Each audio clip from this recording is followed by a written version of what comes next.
Dear student, previous video में हमने पढ़ा था रिसोर्सेज के बारे में, उसकी मीनिंग और उसके यूजेस के बारे में। आज हम देखेंगे डेवलपमेंट ऑफ रिसोर्सेज के बारे में। और हम सभी जानते हैं जो रिसोर्सेज हैं वो ह्यूमन के सर्वाइवल के लिए और साथ ही साथ उसकी लाइफ क्वालिटी ऑफ लाइफ को मेंटेन करने के लिए भी रिसोर्सेज ज़रूरी है।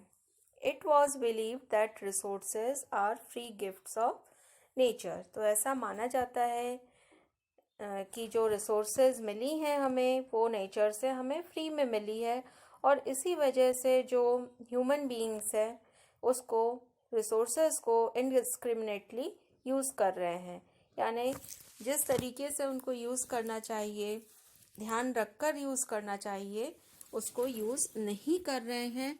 और इसी की वजह से कुछ प्रॉब्लम्स जनरेट हो गई है। और प्रॉब्लम क्या जनरेट हुई है, क्यों जनरेट हुई है, उसका असर क्या है। फर्स्ट क्या दिख रहा है हमें? Depletion of resources for satisfying the greed of a few individuals.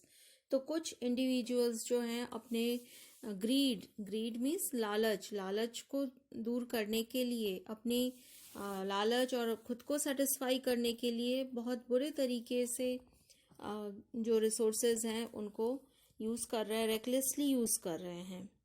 Accumulation of resources in few hands, which in turn divided the society into two segments, that haves and have-nots, और rich और poor। तो ये resources कुछ लोगों के हाथ में आने से अब क्या हो गया है कि ये टू पार्ट्स में डिवाइड हो गई है कि कुछ लोगों के पास कुछ रिसोर्सेज हैं और कुछ लोगों के पास ये रिसोर्सेज नहीं है।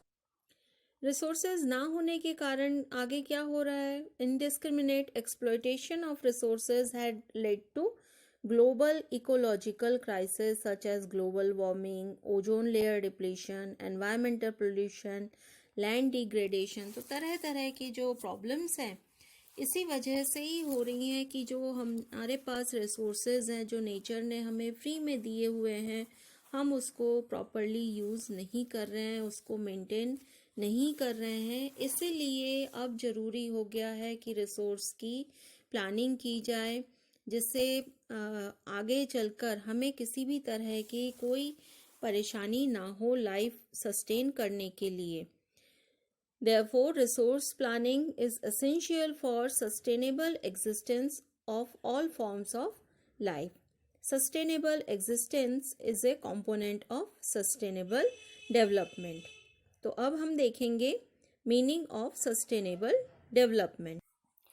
तो सस्टेनेबल डेवलपमेंट की मीनिंग क्या है? Sustainable economic development means development should take place without damaging the environment, and development in the present should not compromise with the needs of the future generation। तो sustainable development का मतलब क्या है कि इस तरीके से डेवलपमेंट वर्क किया जाए जिससे इन्वायरमेंट को किसी भी तरह का डैमेज ना हो, साथ ही साथ हमारी जो रिक्वायरमेंट है, प्रेजेंट रिक्वायरमेंट, वो भी फुलफिल हो, साथ ही साथ फ्यूचर जनरेशन के लिए भी उनकी नीड्स फुलफिल हो सके। तो इस तरह के डेवलपमेंट वर्क करने की बात अब की जा रही है। रियो डी जेनेरियो में एक अर्थ समिट हुआ था 1992 में। इन जून 1992 more than 100 heads of state met in Rio de Janeiro in Brazil for the first international earth summit. The summit was convened for addressing urgent problems of the environmental protection and socio-economic development at the global level. The assembled leaders signed the Declaration on Global Climatic Changes and Biological Diversity. The Rio Convention endorsed the Global Forest Principle and adopted Agenda 21 for achieving sustainable development in the 21st century। तो Rio de Janeiro में ये sustainable development के लिए सबसे पहली बार एक meeting हुई थी, समिट किया गया था, और वहाँ पे एक एजेंडा अडॉप्ट किया गया था, एजेंडा 21। एजेंडा 21 के बारे में देखेंगे। It is the declaration signed by world leaders in 1992 at the United Nations Conference on Environment and Development, which took place at Rio de Janeiro, Brazil. It aims at achieving global sustainable development. It is an agenda to combat environmental damage, poverty, disease through global cooperation on common interests, mutual needs, and shared responsibility.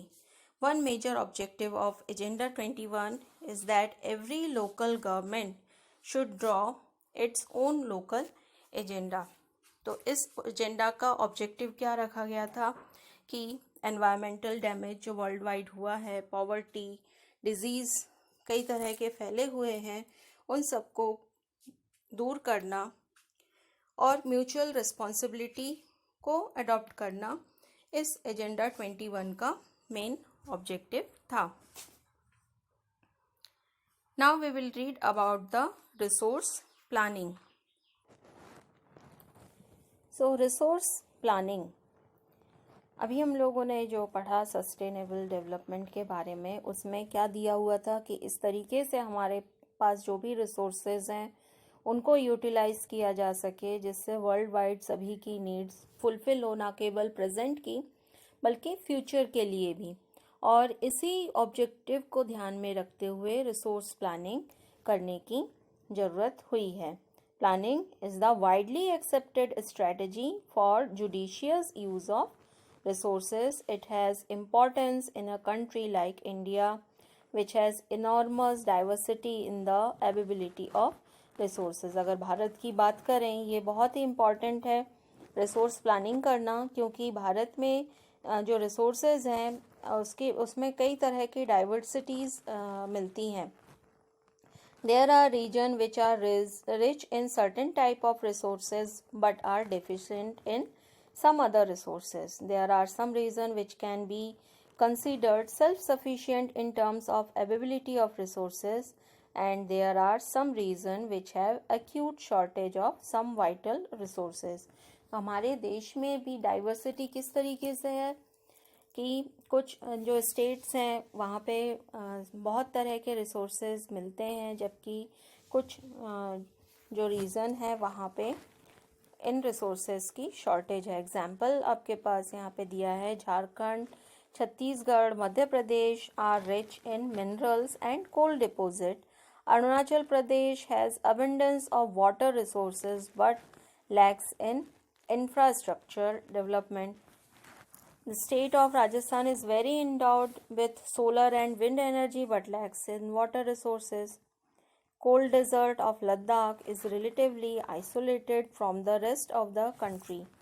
It has very rich cultural heritage but it is deficient in water, infrastructure and some vital mineral.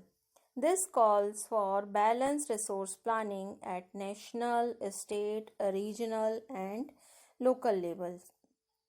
तो यहाँ पे आपको example के through बताया गया है कि किस तरीके से मध्य प्रदेश, झारखंड वगैरह मिनरल कोल डिपॉजिट रिच हैं, जबकि अरुणाचल प्रदेश में वाटर रिसोर्स बहुत है, राजस्थान में विंड एनर्जी, सोलर एनर्जी के लिए बहुत स्कोप है, लद्दाख जो कोल्ड डेजर्ट है वो रिच है कल्चरल हेरिटेज के लिए। तो इस कंडीशन में जहाँ पे बहुत तरह की डाइवर्सिटीज़ हैं, अलग अलग या भिन्नताएं हैं, उस कंडीशन में ज़रूरी होती है कि हम रिसोर्स की प्लानिंग करें। Let's read the resource planning in India. Resource planning is a complex process which involves identification and inventory of resource across the region of the country. This involves surveying, mapping, and qualitative and quantitative estimation and measurement of resources. तो क्योंकि ये बहुत complex process है, इसमें सबसे पहले क्या किया जा रहा है कि हमारे पास जो भी रिसोर्सेज हैं देश में, अवेलेबल रिसोर्सेज हैं उनका सर्वे किया जाए, मैपिंग किया जाए, उनकी क्वालिटी, क्वांटिटी, एस्टिमेट, ये सभी मेजर करना. Secondly, evolving a planning structure endowed with appropriate technology, skill, and institutional setup for implementing resource development plans. उसके बाद नेक्स्ट सर्च कर लिया. सर्च करने के बाद आता क्या है कि एक अप्रोप्रिएट टेक्नोलॉजी अडॉप्ट की जाए जिससे कि जो रिसोर्सेज हैं रिसोर्स डेवलपमेंट प्लान को बनाया जाए. और third one is matching the resource development plan with overall national development plan. तो जो भी हम रिसोर्स डेवलपमेंट प्लान बना रहे हैं उनको एग्जीक्यूट करना जिससे ओवरऑल डेवलपमेंट हो सके, ओवरऑल नेशनल डेवलपमेंट प्लान के साथ उसको मैच करने की बात आती है. India has made concerted efforts for achieving the goal of resource planning right from the first 5-year plan launched after independence. तो 1951 में सबसे पहले 5-year प्लान्स लॉन्च किए गए थे और उसमें ये रिसोर्स मैनेजमेंट की बात भी की गई थी.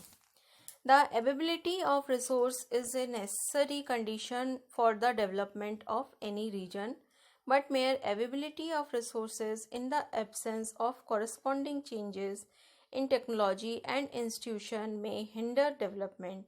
There are many regions in our country that are rich in resources, but these are included in economically backward region. On the contrary, there was some region which have poor resource base, but they are economically developed. Can you name some resource rich but economically backward region and some resource poor but economically developed regions? तो ये condition है हमारे देश में कि कुछ states हमारे यहाँ पे इस तरीके के हैं जहाँ पे वो जो है रिच है, रिच इन मिनरल्स और रिसोर्सेज में, लेकिन वो बैकवर्ड स्टेट है. लेकिन कुछ रीज़न जो हैं वो वहाँ पे रिसोर्सेज ज़्यादा नहीं है पर वो इकोनॉमिकली डेवलप्ड है.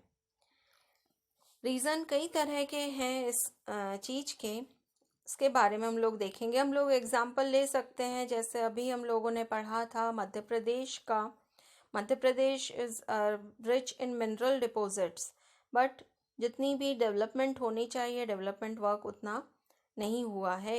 इकोनॉमिकली अभी भी वीक कंडीशन में कहा जा सकता है. वहीं महाराष्ट्र वगैरह जो है वहाँ पे उतने रिसोर्सेज नहीं है, महाराष्ट्र, राजस्थान, गुजरात, लेकिन वो इकोनॉमिकली कई बार डेवलप्ड स्टेट की कैटेगरी में आते हैं. The history of colonization reveals that the rich resources in colonies were the main attraction for the foreign invaders. It was primarily the higher level of technological development of colonizing countries that helped them to exploit resources of other regions and establish their supremacy over the colonies. Therefore, resources can be contributed to development only when they are accompanied by appropriate technological development and institutional changes.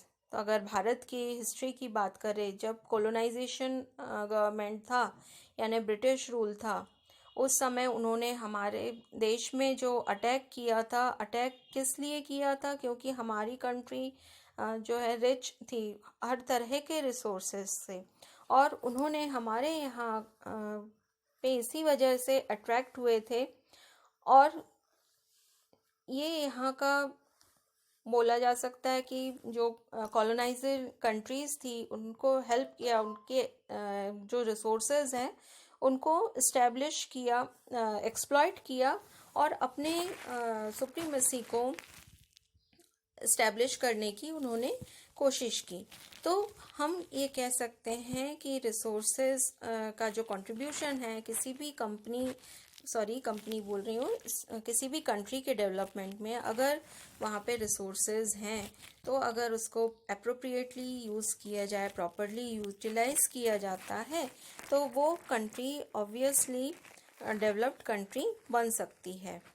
अगर India की बात करें तो India has experienced all these different phases of colonization. Therefore, India development in general, the resource development in particular does not only involve the availability of resource but also the technology, quality of human resource and historical experiences of the people. तो अगर भारत की बात करें तो भारत ने हर तरह के phases देखे हुए हैं और कॉलोनियल रूल के समय सबसे ज़्यादा एक्सप्लॉइट हुआ था, लेकिन उसके बाद हम लोग जो रिसोर्सेज के डेवलपमेंट के लिए कंटिन्यूअसली अच्छे से अच्छा काम करने की कोशिश कर रहे हैं और हम लगातार आगे बढ़ रहे हैं। भारत आगे बढ़ रहा है। इस चीज़ को हम कई तरीके से एक्सपीरियंस कर सकते हैं।